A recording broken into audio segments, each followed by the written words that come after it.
This is bad? That's a bad pad. Why is the pad bad?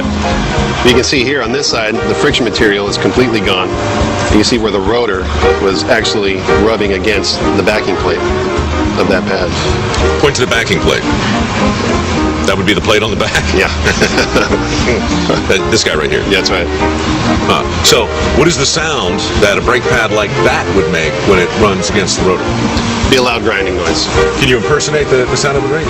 Cannot. Is it like a... or like a... Like a... like that? Is that the worst sound you can hear? The grinding sound? As far as your brakes are concerned, yes. Yeah. And it's just too late for your brakes at that point. Yeah. So the consequences of not changing your pads or getting your brakes tended properly, all sorts of bad things can happen. Yeah, you could increase your stopping distance, Right. all kinds of noises, and you could damage your rotors. So the point is, you get the works done, you keep an eye on your brakes take care of you, you don't pay more than you have to. Yeah, and everybody lives happily ever after. Ounce of prevention, pound of cure. Did you come up with that? I did.